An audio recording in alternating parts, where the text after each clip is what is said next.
Hi, it's Randall with Honeybees. Today is Sunday, June 27th, 2021, and we're just about prepared to start pulling honey. I've been working on this since late February, basically. All the work, the planning, the scheming, the hive management, the swarm control, everything is about to pay off. We're fixing to reap the rewards of our spring management, and I just wanted to kind of show my extracting setup. It's not the most efficient, but I've been using this for 14 years and it does pretty good. But after this year, it may become time to expand, because we may possibly, this is a 10 by 20 structure. It's just a little metal building that we fixed up 14 years ago. So there's 2 or 3 of us in here working around with several supers. It gets pretty tight in here. We're probably going to extract around 160 to 170 mediums in here this year. That will be by far the most I've ever done. The previous most was probably around 122 or something like that. I'll go ahead and show you our lineup and how it looks just prior to starting to extract. So I'll start off here. I'll just give you kind of a general sweep. I'm standing at the entry door. So this is what we're operating out of. It's a pretty nice little building. We're under a oak tree, a couple of oak trees right here. It kind of shades us to the south. Ironically, this is where the exact same location where my grandfather had his honey extracting house back in the 60s and certainly through the 70s and early 80s. So he extracted from there. So I'll show you a couple of sentimental things right quick from that era.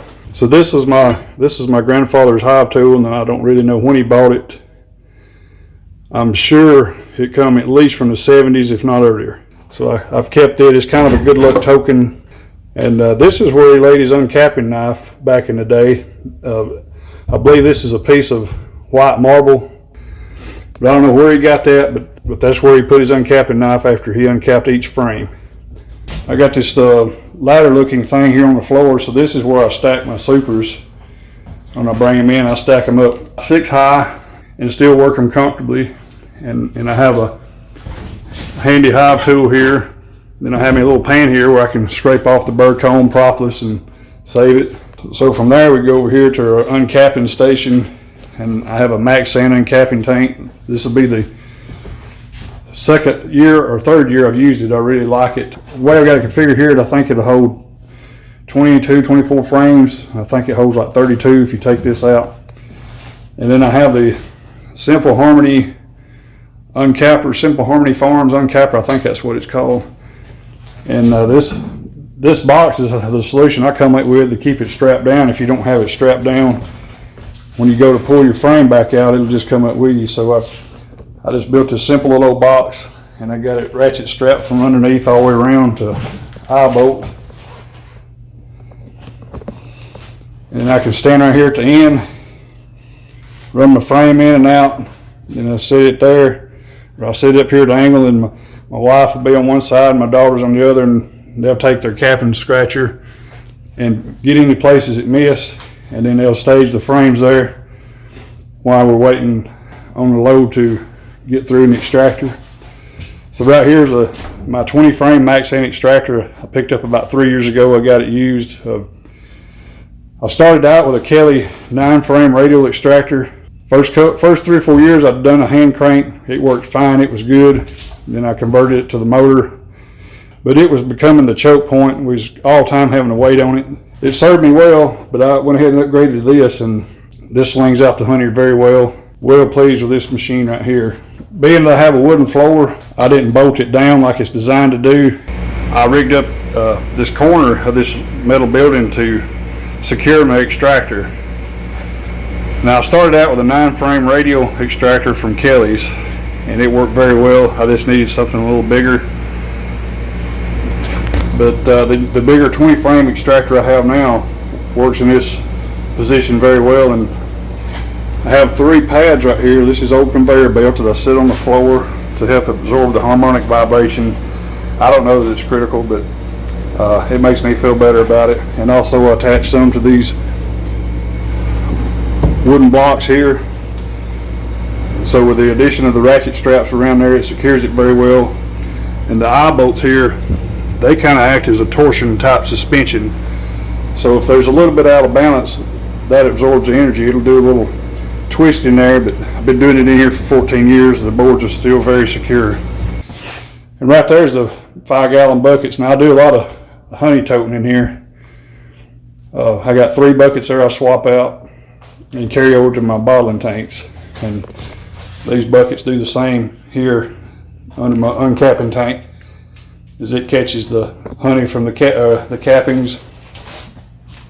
So when that bucket gets full, I come over here to both of them are Walter T. Kelly 40-gallon stainless steel honey storage tanks. And I have 1.5 inch stainless steel ball valves on each one of them. And right there is 2 100-gallon Walter Kelly storage tanks. And they also have the 1.5 inch ball valves on them. They're stainless steel as well. So let me kind of show you what I've done here. Now this is probably overkill, but having this plywood floor up off the ground kind of concerned me about the weight, because right there, if it's full of honey, probably weighs 1,200–1,300 pounds. And the metal right there, which has never given me any trouble, but I wanted a kind of a backup. So to distribute the weight out over the floor, as you can see, I built this structure there, which serves 2 purposes. It distributes the weight out over a bigger area. In other words, the tank will be supported by at least 4 joists underneath the floor instead of 2. And I feel more comfortable with that. And the other thing is, if some of those wells break, I have a backup system there to where it would just drop maybe 1 inch and fall on that wood there to prevent it from turning over. Because if you have a 100-gallon honey turnover here, not only have you got a mess, but you've lost a lot of money. That's something I do there that has worked good for us. And we've been doing this, like I say, for 14 years. And you see all the buckets, I have 3 for each tank. Well, this one has 4. Well, in the past, I would bottle out this tank with that 1.5 inch stainless steel ball valve. But I'm about to take delivery of a Maxant 42-gallon honey bottling tank. And I'm expecting that to speed our bottling process up a lot. So when that time comes, we'll get it worked in here. I'll probably have to put it right there for this year. And I'll bottle out of that. Then once the bottle over here, of course that fan won't be there, then we sit right there, clean the bottles and label them, box them up and stack them down here at the floor. And then they're ready to move out at that point. This is a wood-bound queen excluder. Now when we wash our jars prior to bottling, we wash them and let them dry out. A wood-bound queen excluder like this comes handy about drying your bottles in here. There's just too many bottles to put through a dishwasher, so we wash them in here. So actually 20-quart jars fit perfectly on a queen excluder. I mean perfectly. And you can even stack them double. So I got 10 or 12 of them right there, and we can do like 26 cases of quartz at one time. Let them air dry and everything. So there's another use for a queen excluder that you may not have known about. Also, for the first time this year, I'm incorporating a dehydrator. So been trying it out a little bit. It's pulling the moisture down in here, the humidity down quite a bit. I can tell it the way it feels. So I'm going to try drying my honey a little bit before I extract it this year and see how that works. Now I have these lids on my tanks. So I took one off and I'm going to show you what I do, how I unload the 5-gallon buckets in there. Well, I started out with them apparatuses that you put up here in your 5-gallon bucket tilts over there. But it didn't take long, I think 2 times. For some reason the bucket would tilt over and fall in there in the honey, and it's a mess. A few years back, I come up with this right here. I just made out of some wood, and you notice I put screws in there to keep it secure on there, and those screws hold 2 5-gallon buckets. So I can drain 2 5-gallon buckets at a time, and I've got one for each tank. That one there, that brown one, is for this tank.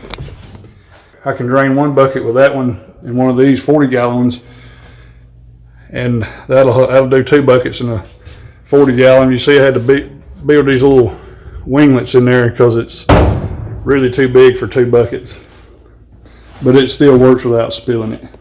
And in case you don't know, just to pass on some experience, the best friend we found in here as far as keeping it clean and keeping your equipment clean and sanitary, keeping the floors clean is vinegar. Vinegar and water, it gets that sticky up real good. We've been using it for several years. You see I've got a few gallon down there. We probably won't use half that. But basically, like if you drop a gallon of water, just a cup or a pint or so in there is plenty. We use it to wash our hands. We don't have running water in here, so we have a hand washing bucket here we change out every day.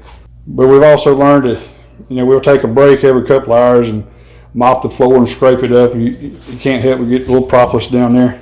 Vinegar and water is very effective in removing the sticky residue off of any of your tools. I'll be pulling some honey off by probably the middle of next week. We'll start extracting in a few days and pretty heavily over the 4th of July weekend.